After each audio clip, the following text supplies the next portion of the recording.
Well, hello, everyone. Let me call the room to order. Hello, everyone. Not too much order, just a gentle order. That'd be all right. I want to welcome everybody today to our Red Sofa conversation. For some people, this is like one of our favorites because we get personal and relational and find a little bit more about our Simpson lecturer and who she is. You might have read all of her books, but you might not know all the secrets of her life growing up. And we're about to find out, well, at least some of those. I want to welcome everybody who's joining us online as well. Glad that you can be here today with us, and hope that you enjoy this. Well, there will be opportunity, as far as I can tell at this stage, for questions from the audience, both online and in the room.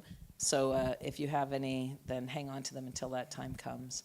But right now, I want to say thank you to Kenda Creasy Dean for being here this week and for the way that you are among us. We appreciate that a lot, and that you seem to appreciate our quirkiness. So grateful for that, that you put up with that. I wonder, Kenda, if you can tell us about what it was like where you grew up. Where did you grow up? What were the influences on your life, and how has that shaped who you are today? Okay, I grew up in Ohio, and right smack in the middle of it. And, right now, the area I grew up in has all been sucked into Columbus. But at the time, it was farmland. And I worked on my grandfather's farm as a teenager. I spent... Which is weird. We have a farming area at Princeton Seminary now that I was part of initiating, but I spent a lot of my life trying to get off the farm.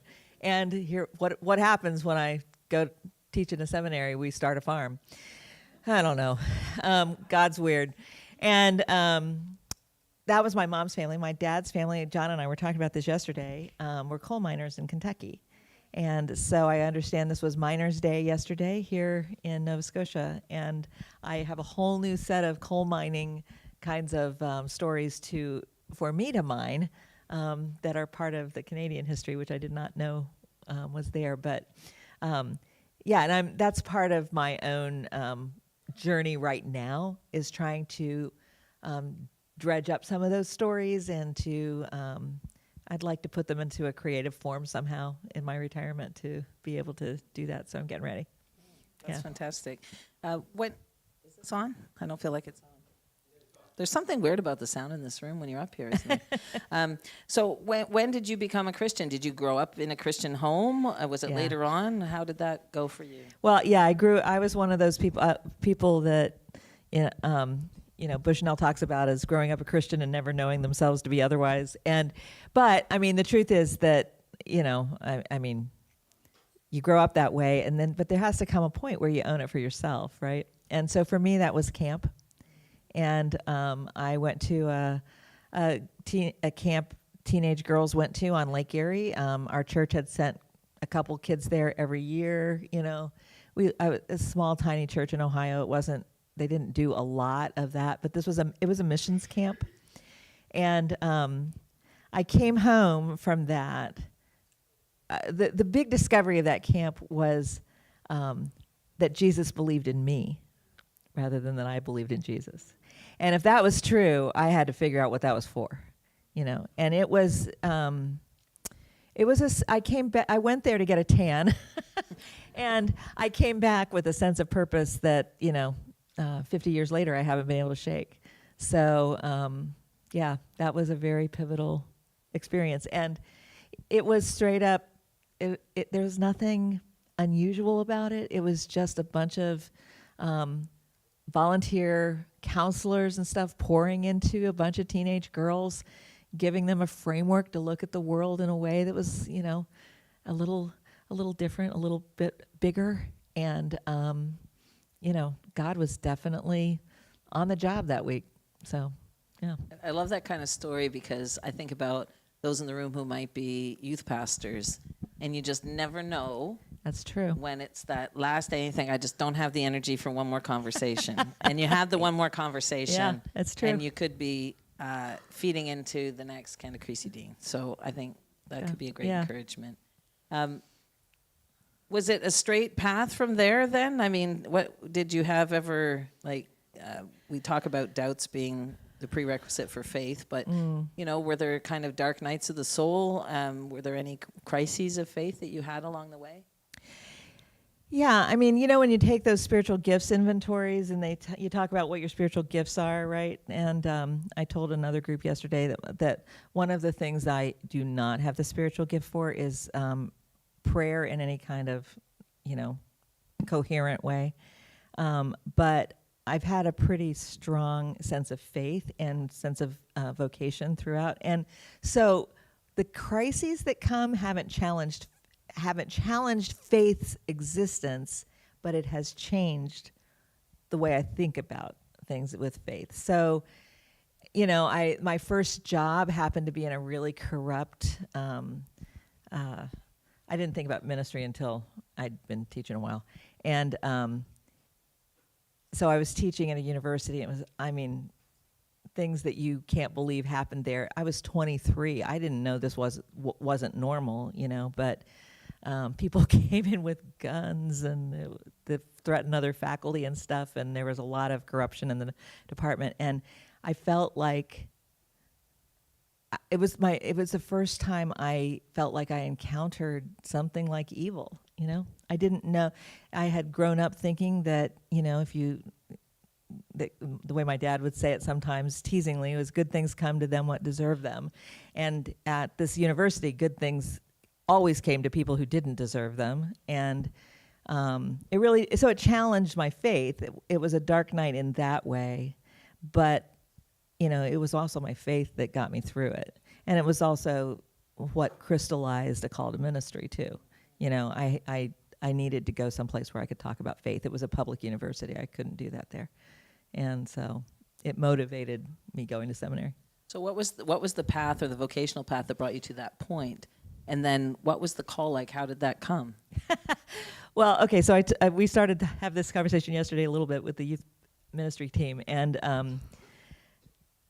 I was that kid that was always around all the youth ministry conferences. And, once I was in, boy, I was in. And you couldn't get rid of me. And so I was around a lot of pastors. But this was like in the 1970s, and there weren't women in ministry around me.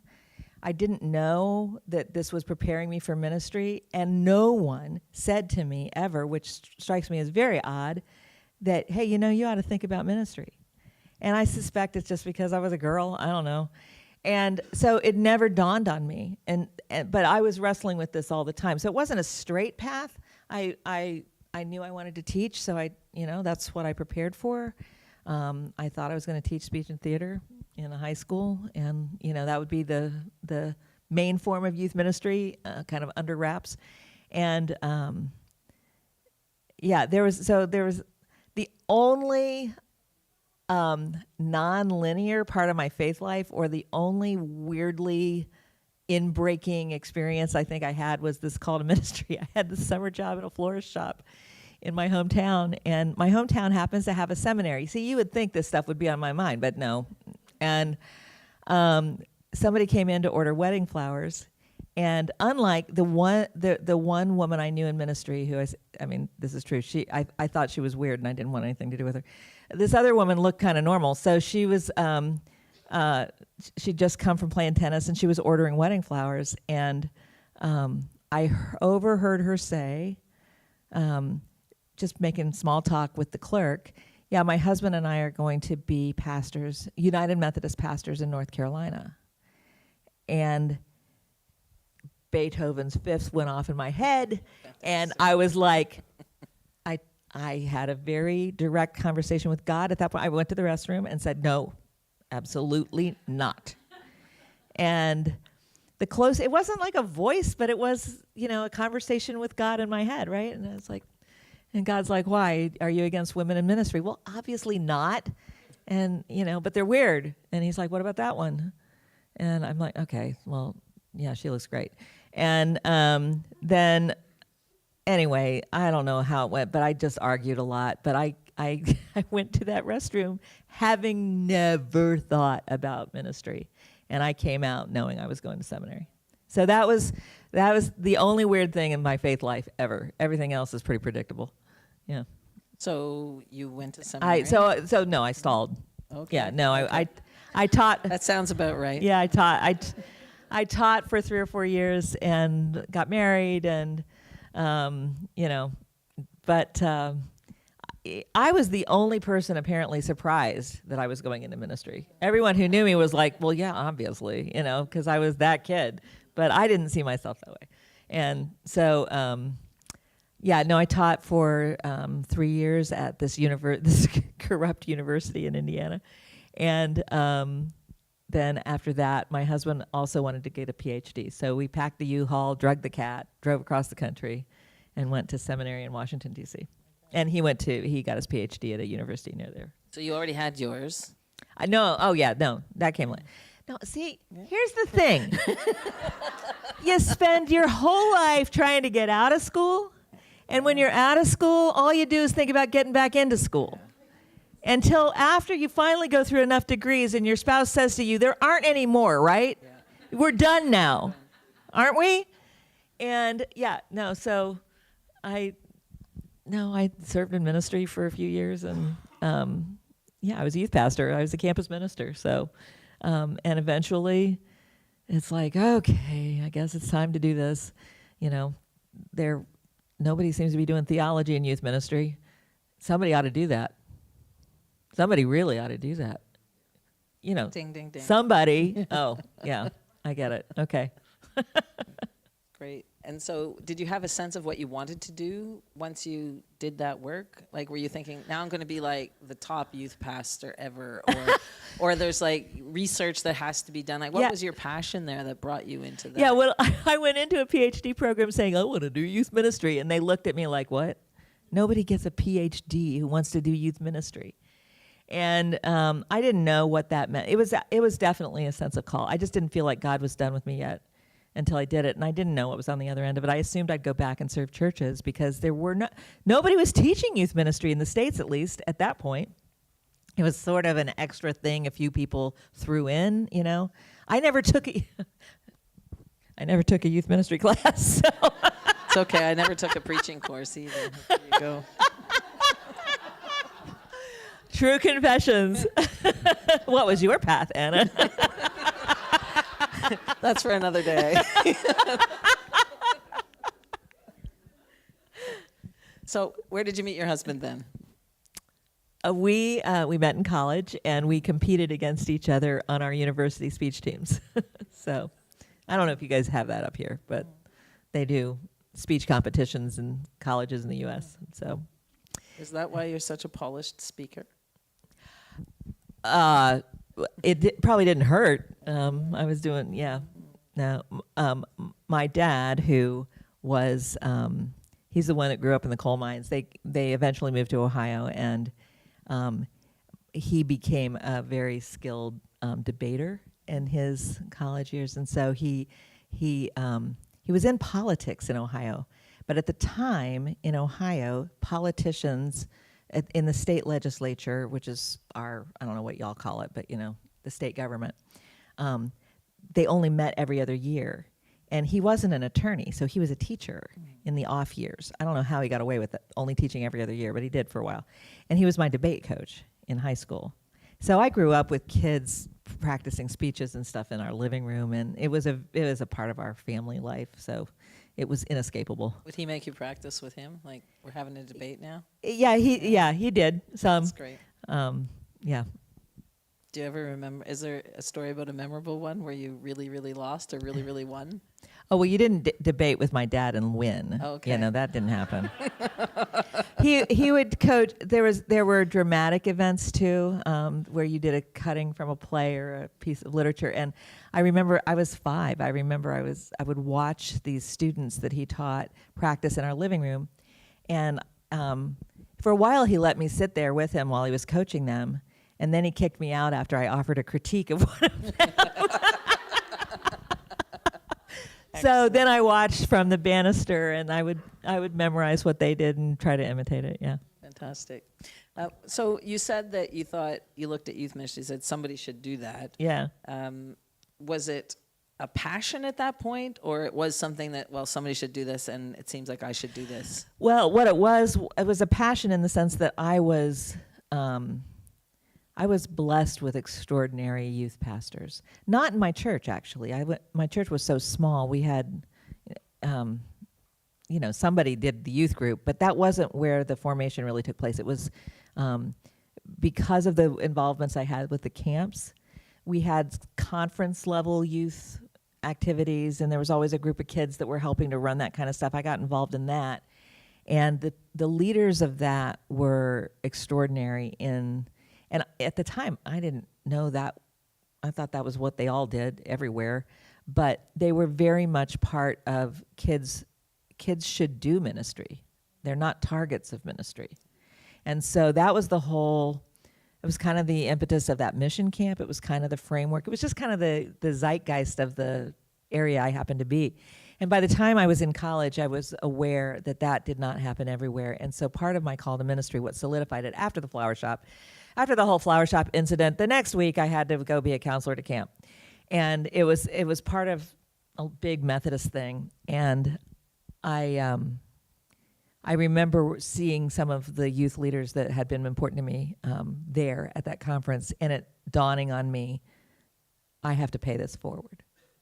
So it was a passion. It was a passion because it was so important to me as a kid, but it became a passion to pass it on. Yeah.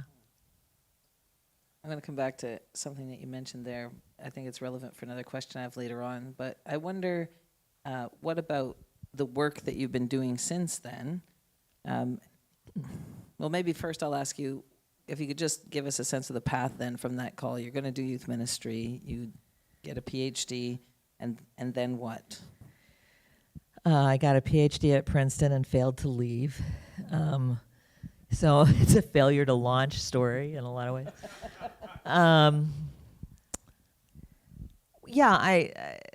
Again, there's nothing very dramatic about any of this, right? I had a PhD in practical theology and Christian education, and I wanted to do youth ministry. There were 0 jobs that had that in there, that they wanted that. But Princeton created one. And so I'm like, I'm applying for that. So this all coincided with a gift that the seminary got that was earmarked for youth ministry. And so our Institute for Youth Ministry began, I looked it up on your website, at the very same year that your youth ministry program started at Acadia. And so obviously something was happening in the water then. And I think what was happening was that denominational youth departments had fallen apart. And so seminaries had begun with, a lot of them did it with Lilly money. We did it as an institution, but seminaries began to kind of step into the gap because denominations no longer could afford their youth departments. And so there was no training happening. It kind of had to happen in seminary. So we spent 30 years professionalizing youth ministry, only to be unprofessionalizing it now. So there you go. So I stayed. So over that time then, from the time that you began to teach and to research till now, failure to launch, I don't think we'd agree with that, but I mean, it's a unique role, right? So not everybody who goes into youth ministry is going to become a person who resources the youth ministers, right? So it's a unique calling in that sense. And I think at that point, I just really want to affirm the people in the room who are called to be in the church, on the ground. Right. Like, there's no aspiration. There doesn't have to be a greater aspiration. I think you're already fulfilling the greatest call, not to undermine you in any way. No, I'm 100% with you. Yeah. But we need a Kenda Creasy Dean to resource everybody. But we need the people doing the thing with the kids on the ground. So it's a team effort, right? For sure. So when you think about the work that you've done over these years, what would you say is the most significant research that has come out of your work? Wow, I've never been asked that before. Well, the one that has gotten certainly the most attention is my involvement in the National Study of Youth and Religion, which started now 20 years ago, and it's the largest study that's ever been done on. This was the U.S. youth ministry. It wasn't on youth ministry. It was on youth and faith. And so they researched kids from all different denominations and stuff and no denomination that were part of the study. It was a random sample. And because it was so huge, it was clear to me that I was going to have to deal with this research for the rest of my career, whether I was part of it or not. So I might as well get in on the ground floor, and be part of it. So that was shaping both for me, and it's the work that's gotten the most attention. The work that's probably, probably the most foundational stuff is, might be the first thing I wrote, which was God-Bearing Life. And I did that with a friend because we were being asked to do a lot of workshops. We did a workshop basically at a Princeton Con Ed event, and people asked us to do it. And we were really busy, and maybe if we write a book, people won't ask us to do workshops anymore. That turned out not to be the way that works. Yeah. It's the other way around. Yeah. So, but in some ways that was just an identity piece. This is how I think about this. This is how we've learned to do it. This is what feels authentic and, just a little bit more life-giving.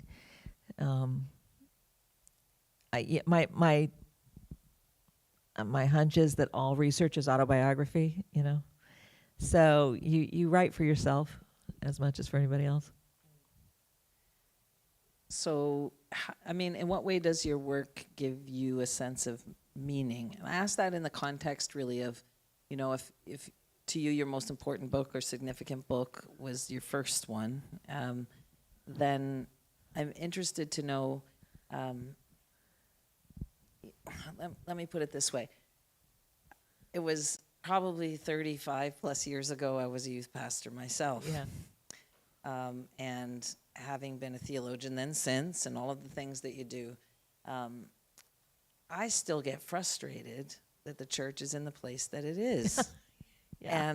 And that the things that you're saying this week, some of them, and this is an affirmation, not anything else, but it's like, yeah, and why are we still not doing that? Right. That's like true. it drives me crazy. Yeah. So how do you keep from sort of berating everybody and being frustrated and, I've been working at this for so long and you still, it's still, let the youth do ministry, right? Yeah. Like how do you kind of manage all of that frustration of you see things because you're a researcher and you've been at it for as long as you have been, and yet still, does that question make sense? So how do you manage that frustration and continue to be encouraging and have a sense of meaning in the work that you do? I honestly, I think it's because I get to do a lot of things like this. The people in youth ministry get it. They've always gotten it, and so I always feel like I preach to the choir a lot when I talk to folks like you, but I also feel like I'm among friends, right? These are people who share this perspective. It's far more frustrating to me to be in a room full of theologians, and it's interesting because in some ways the pandemic has kind of allowed more people to, I think I don't spend any time now trying to convince people that things need to change. Until the pandemic, I spent half of every talk trying to convince you to, I know you've done this, nobody has to be convinced of that anymore. And so it feels like there's an openness and an opportunity, and that weirdly youth ministry is one of the places that is leading the way. Now, it doesn't mean anybody gets paid anymore, but it does mean that there's a renewed sense of purpose, I think, in a lot of what we're doing. I probably won't say this today. I was going to, but I think I went into seminary. I don't think I'm alone on this. I think a lot of people in my generation got into youth ministry because it was, yes, we loved young people, of course. Also, it was the only place in the church you could rearrange the furniture, And I'm seeing nods, right? So for people who wanted to try to do church in different ways, or who had a different vision for the way God might be gathering people for the sake of mission, those people were in youth ministry, a lot of them. And it's not a surprise now to me. People go, well, you're into innovation now. How come you left youth ministry? I didn't leave youth ministry. I feel like this is what youth ministry's always been about. And but it is becoming part of the broader conversation. It's not a surprise that youth ministers are the ones in the innovation conversation. Youth ministers are the ones that plant churches. Everybody's been in this business for a long time, or at least has shared that DNA for a long time. And it's not that what's new is that other people are kind of on board with it. And so it's a really interesting moment, I think, for that. And so I see nothing but hope when I'm in a room like this, or when I'm with my students. It's yeah. That's a good hopeful note. Is there anything when you look back in that time that you would have done differently? Every day. I mean, all the time. Yeah, I mean, there's nothing I don't want a redo on, really, you know. But, you know, God somehow redeems even our stupidity. So, yeah, man, I had to preach an anniversary service for the first church I served as a pastor. And man, that brought back, there were some humdingers of mistakes that got made in that first, you know, appointment that, you know, the blessing of it was I had, for anybody who goes into ministry, this is the advice I give my students on the last day of class. When you are looking for a position, what you want, if you're on a staff, the main thing you are looking for is a secure senior pastor. It doesn't matter, everything else is negotiable. But that you want somebody who can let you make your own mistakes and not take them on as their own. And I remember Tom, who was the senior pastor, he literally said, you made the mess, you clean it up, you know? And so, I mean, and he was able to let me fail and let me succeed without being threatened by it. So that's what you want as a secure senior pastor that you're working with. And yeah, some of you know that, yeah. Message for all the senior pastors out there. Thank you very much. When you are doing research and so on, and I'm sure, I imagine that you have all kinds of disruptive thoughts all the time. Yeah. Yes? Yeah. I think I read that correctly. That's good. And so I wonder, Squirrel. do you, Yeah. yeah, right. So do you out your disruptive thoughts when you have them, or do you have you developed a discipline to say, no, I'm going to put that through the ringer, nothing will be outed of this disruptive thought until it's ready for print? Or, you know, how do you process those thoughts that inevitably you probably have every single day, a new thought, a new insight, something that, oh, this is golden, but I'm not going to put it out yet because, you know, you're a proper researcher? Oh, I'm not a proper researcher, for sure. I mean, that was kind of in inverted commas in the sense that, you know, Yeah. there's a discipline of research, Yeah. right? and that's not my strong suit. I mean, I have a colleague who calls me an accidental intellectual. That is 100% true. There are some things that I've done both. I just published an article way too soon. It's got way too many generalizations in it. I'm going to get killed on it. I think I can back it all up, but I didn't have time. You know, it was a time thing. I didn't have time.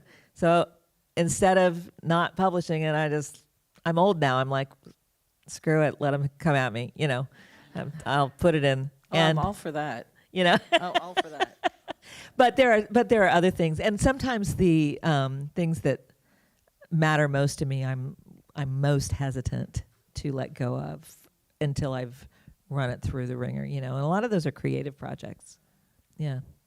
What I want to ask you is, do you have a disruptive thought right now that you are kind of just hanging on to, but you would be willing to out? Like, what is the most, if, you know, you're speaking to us in prepared lecture form in a sense. Yeah. It's very polished and it's excellent. We all agree that. But I just can't help but think you have a very disruptive thought somewhere that maybe we need to hear, but I'm not going to push you on that if that's an unfair question. Well, I mean, I don't know if anybody else is like this. I have two parts of my brain that fight with each other, right? And when one part is being overused, the other part goes, feed me, feed me. So right now I've done a lot of intellectual work lately. So the creative part of my brain is like starving, and it's like, feed me back here.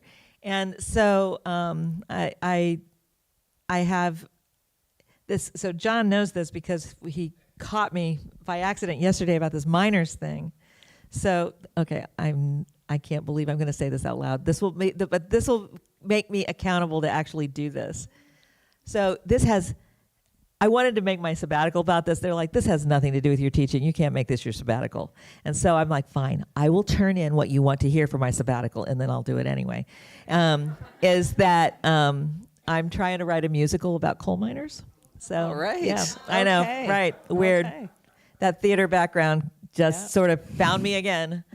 And let's be clear, it will probably never see the light of day, but it will be something that I hope I get to do. The other disruptive thought, the intellectual one, is, and I don't know what to do with this yet, so it doesn't factor into the lectures like I hoped it would. I really wanted these lectures to force me to get to an answer, and it didn't.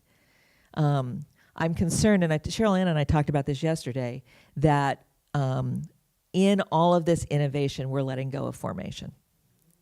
And I really think that's dangerous, especially because unlike 100 years ago when we had the social gospel movement, we don't have multiple institutions forming people in Christ. If we don't know what Waldo looks like, we're never going to be able to pick him out in the crowd. So I don't know how many people can pick out Jesus in a crowd these days.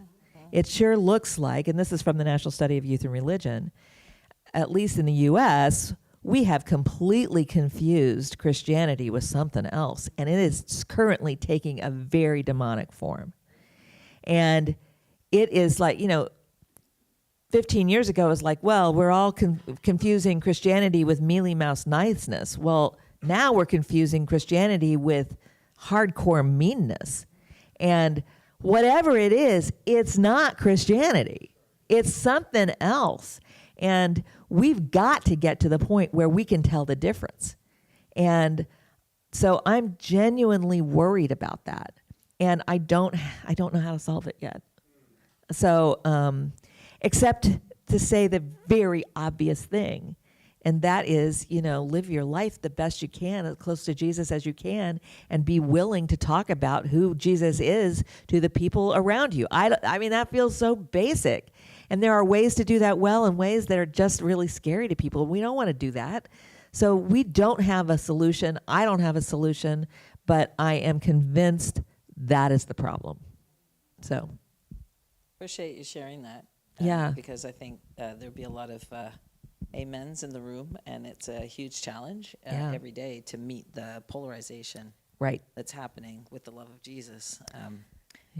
It's a challenge, but also perhaps hopefully an opportunity for us. I wonder, when you think about your own future, are you intentionally mentoring successors to be leaders in youth ministry, thinking and setting the tone? And I hope so. I mean, there are always people in your life that you kind of realize that you're mentoring them, whether it's formal or not. There are a number of former students. I do have a sense now that there are a lot of people doing what I do, and I don't have to do it alone anymore. Right. And actually, that has allowed me to explore some other things. But yeah, there's a whole layer of people out there that are kind of carrying the ball forward, I think. Probably some of you in this room. So. No, that's great. I think when I believe succession is like a crucial thing if we're going to keep things growing into the next generation, not having to stop and start all over again the way that we often have done in the past. So when you look back one day, in as much as it's under your control, what would you like your legacy to be?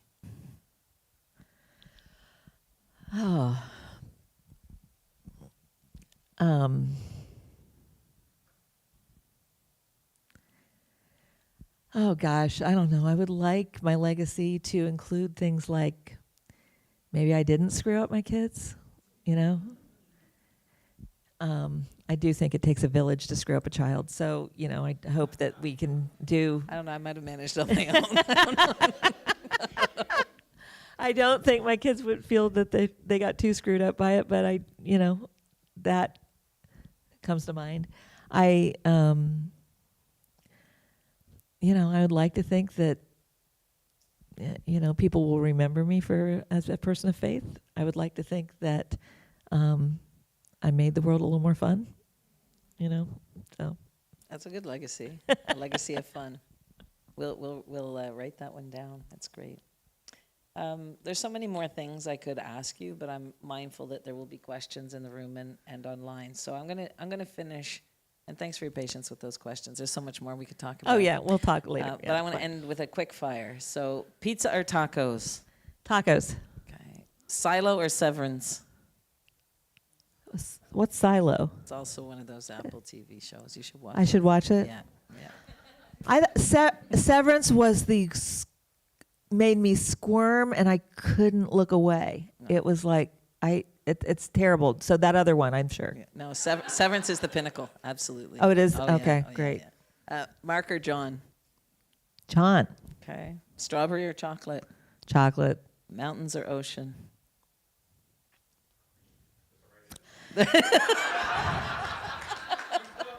Ocean. That was the right answer. Adidas or Converse? Converse. Somebody's really glad those are the shoes they're wearing today. Urban or rural? Rural. Acadia or Princeton?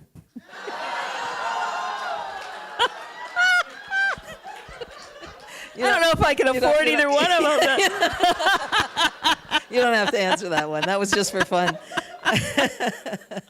Thank you, Kenda. I really appreciate this conversation, and I'm sure there's just so many questions. I have the privilege of being here and asking all the ones I want, and so I want to throw it open now. And I think, is it Danny? You've got the mic? Okay, sure.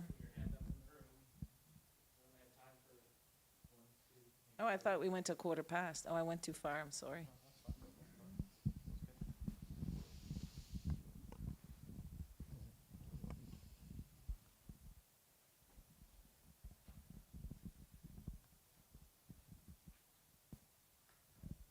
Thanks for all that you shared. Really have appreciated this. You talked about your initial experience of being one where you discovered a sense of purpose. And I wonder if you could say a little bit more about that, because that's one of the things that when I look at youth today, it seems to be that sense of purpose is often what's missing. And no matter how many wonderful programs and innovations you might have, if they don't have a sense of purpose, for me, a lot of that has been in mission and involvement in mission. So I just wonder if you can say something about that. Yeah, I that's a great observation. And I think part of that is because, and we have data on this that, and maybe it's not for Canadian youth, so I think these might be American sources, but the kids have an external locus of control more than an internal locus of control these days. We know this is true of American young people. It tends not to be true of like international students. Our international students are motivated more internally than they are externally. But what that means is they don't believe, if you have an external locus of control, you don't believe that you basically control things that happen to you. You are being buffeted about by external forces. And so you lose your agency, and you feel, it's easy to feel like a victim. It's easy to feel like, it's always somebody else's fault, that kind of stuff. So all of those characteristics are real, and this research has been done on American undergraduates, so college students. And the example that they give is, the grade that a student gets, is often because you didn't give me the right grade, as opposed to the international students will say, what can I do to improve my grade? That's just a little marker. I think that is tied to this lack of purpose, because if you don't sense yourself as having agency in the world, how would you have a purpose to go do that thing or to be that kind of person? And so one of the things I do think that youth ministry makes possible, we give young people opportunities to lead out of their faith, we see them as the people they can be, as opposed to the people they think they are. And we create a lot of circumstances for them to live into that. Howard Thurman talks about this as that we give them a crown to grow into, right? We hold it over their head and allow them to grow into that. We see them as this, beautiful royal presence God has made, and allow that to be what they can aspire to. And so, the youth ministry has a huge role to play in offering that in a world where a lot of kids have, I think, been infantilized culturally. I'm not saying that we turn them all to the wild, but I do think that we have over sheltered and over controlled, as opposed to letting them have a lot more agency. And I could just be projecting my own experience on this, of course, but that's a hunch.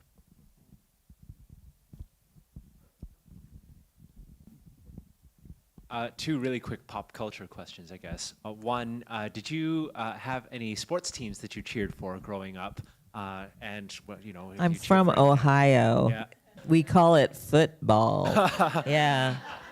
So the Buckeyes. The Buckeyes. I mean, You yeah. got you can't leave without it yet. The second one is your number one listened to song on your Spotify playlist right now, and or throughout, your life. Is there a song that you listen to that is just like, hey, I love this, or is there one that like has any meaning to you? Anyway. I am so old. I don't even have a Spotify list. I don't know how to get Spotify to do what I want it to. I still put my phone in a glass when we have a party to have music. That's how backward I am. But if I have a choice to listen to, so I'm very retro on this. I could listen to Queen all day long. Yeah.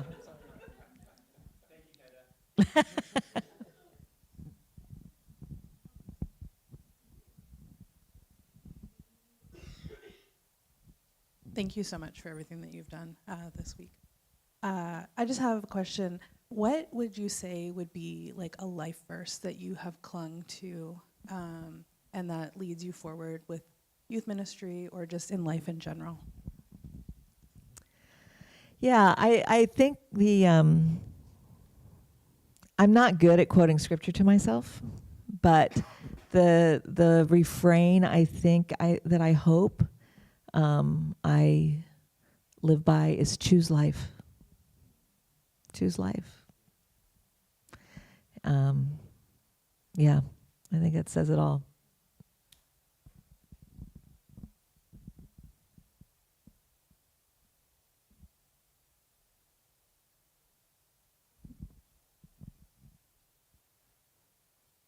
I feel like a bit of an imposter.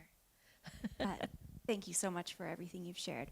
Something I've been thinking about since last night when you shared how young people define sacred experiences is that they're all framed in only positives.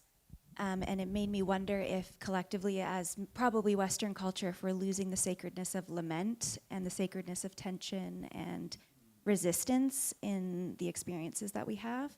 And that actually ties in, I think, to another question about when we find purpose, we do have to push through obstacles sometimes. But I think whether this is characterized in only young people or just us generally now as humans, we think if it feels bad, it must not be good. Right. Or if there's an obstacle, this must be the wrong path. So I wonder if you have any thoughts on that from how can we as Christians, as people of faith, embrace lament, but then also pass that on as an important way to practice sacred experiences to the next generation. Yeah, that's really good. That's a great observation. And I mean, it is true. One of the ways that kids say that they experience God is in times of trial and suffering. So young people are more aware maybe than we are that those can be sacred experiences. But you're right, they don't show up in the research. They if you say experience of God, it shows up. If you ask them what a sacred experience is, then they don't name that. That's interesting. I didn't think about that until you just said that.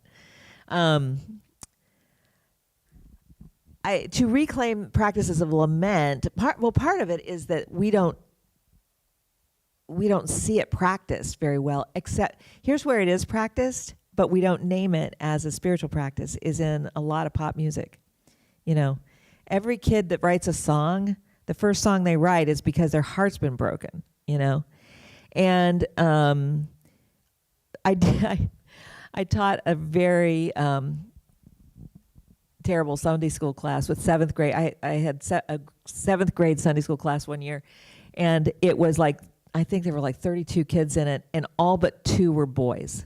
Now, I don't know how that ever happened, but that was true. And so I got it in my head it would be a good idea to use their music as kind of the curriculum.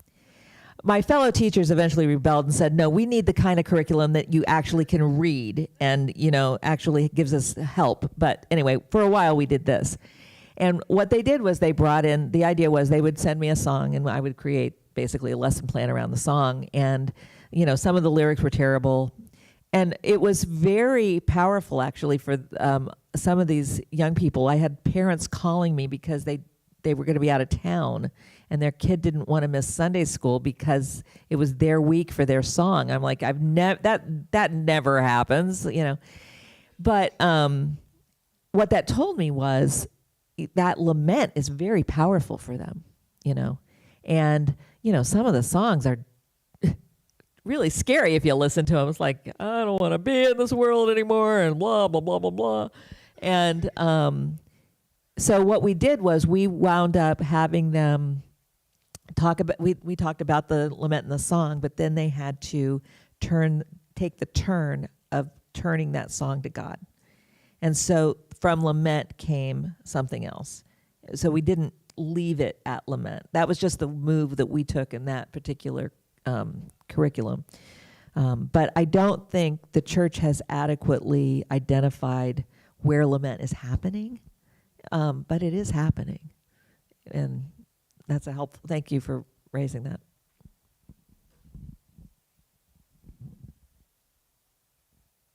All right, I'm going to ask a question then. So, you know, I'm the associate dean here. Wondering if there are trajectories or changes that you want to see in the seminaries, specifically around youth ministry training. Are there things that you've been trying to push into and are being resisted, or the things in the pipeline that you see? Help us think through that as a seminary here. Wow, okay, that's a short question. Yeah, I mean, I believe that youth ministry in seminaries has a similar function that it does in churches. It tends to be the R&D department of the rest of the school. Because a lot of the experimentation that happens, it's just kind of the DNA and the personalities of the people who are in those programs. And so probably what I would say is I want theological education to look a lot more like whatever's happening in youth ministry than whatever's happening in whatever the rest of the curriculum. Now, that's not 100% true, but I would encourage those programs to identify and to continue to experiment pedagogically with how we go about delivering these things. So that's number one.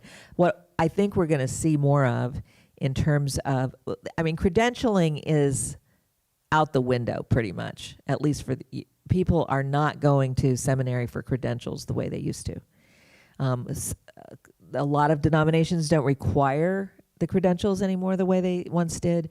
And, you know, I just think we're going to have to rethink how we position ourselves in the educational ecology if we're not primarily a credentialing organization. And so what that means is it gives us a little bit more flexibility to think about, well, all right, if we are going to meet, an awful lot of youth ministry is about helping, you know, young people find meaning, purpose, belonging, those kinds of things, right? I think what we're going to learn from youth ministry, we already talked about this week, is that education even starts with belonging. It's not just being in a church, but to be part of a community of all. If we start with the classes, the learning part, it will become increasingly marginalized.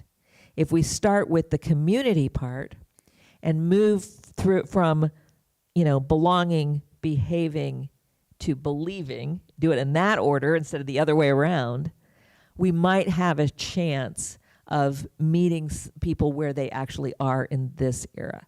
So that is what we are exploring in our experimental work at Princeton right now, is what that looks like if we are trying to bring young adults into an educational environment around theology. We're starting with the belonging part, moving from there into spiritual practices, and from spiritual practices into the intellectual work. Princeton, as you probably would guess, has a long tradition of doing it the other way around. It's like, oh, and if you belong at the end of the day, good for you, So I don't know. So why do I think you're already doing that? No. I'm coming.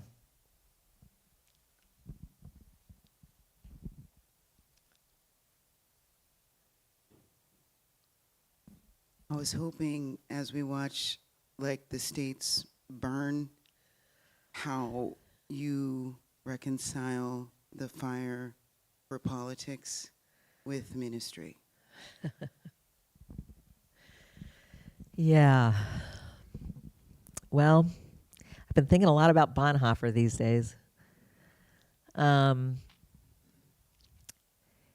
If the church is going to be the church, now's the time, basically. And so what that means is we've got to sharpen our skills of resistance. We've got to sharpen our, we'll talk today about refugia as a place that the church can offer. And we have to know our identity. We have to know this formation business really does matter, because, this is where all sorts of things are being thrown out in the name of Christianity. And it's like, oh my gosh, stop talking. And, if you're gonna make racism and everything else okay publicly, stop calling it Christian. It's not. So, but churches have to say that. And given what's happening with universities coming under scrutiny in the U.S. too, right? There's a real fear of speaking out in a way that I have never in my lifetime experienced. And it hasn't hit seminaries yet. We're waiting for that to happen. It hasn't yet. But I hope the church can become a force of resistance in it. I don't.